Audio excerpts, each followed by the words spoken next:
can you touch on what you feel the trader mentality is and how that would apply to someone who's just a buyer or just a seller?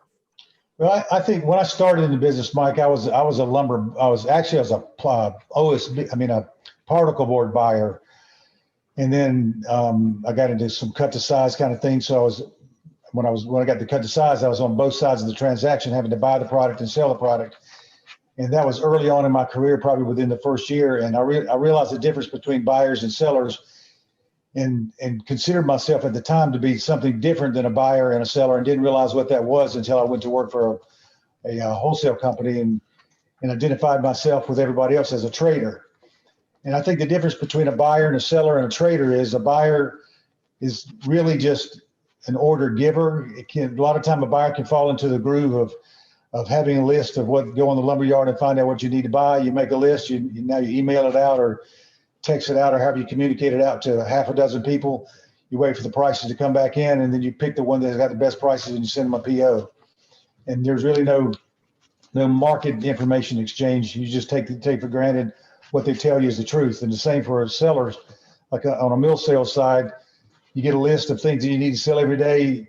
You get random links out and you go, here's what boss says, sell it at random plus 10, or here's what our price list is. When you sell half of it, we'll have a meeting and we'll go up or go down, whatever we got to do. But they're just really order takers without really knowing what's going on the buy side of the market. But a trader is probably more educated, I would say, than each of those segments, because they know what's going on both sides of the market. And that's the thing I think is unique about what Mike was saying about what Materials Exchange does, is you can be a buyer for a lumber yard and have your product priced to be able to sell to your contractor yards. But if you have a couple of extra trucks of studs or OSB, in this case, with the way the market is right now, you can become a trader by getting on the exchange. And to my knowledge, there's no other place to do it, because like Ash was saying, how would a guy on the total East Coast be exposed to someone in Iowa all the way across the country, 1,300 miles apart? How would you even know to even look there?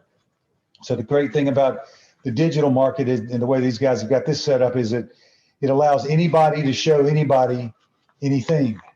So if you could just hop on here and say, I'm looking for this, and if somebody has it, they offer it. If they don't, then it doesn't hurt. So my thought about the whole Materials Exchange platform would be something you would constantly have running beside your regular computer or your regular business. And it's almost just like you see things popping up all day long. And if you just had a thought like, well, I'm going to need a car of 2x6s in 3 weeks.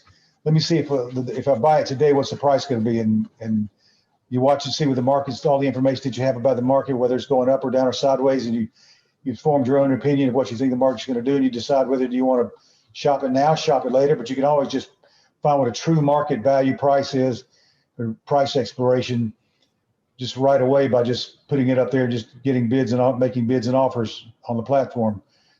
But it's I think this is going to revolutionize the entire lumber industry. It's going to probably take away, like Mike was saying, some of the personal contact.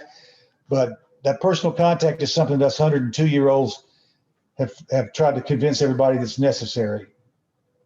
And there's other ways to have the personal contact, which is like we're going to do with this LinkedIn live show, right? So you can still, the industry can still communicate with each other. You just don't have to communicate with each other inside of a transaction. Right. Separate the transaction and the communication.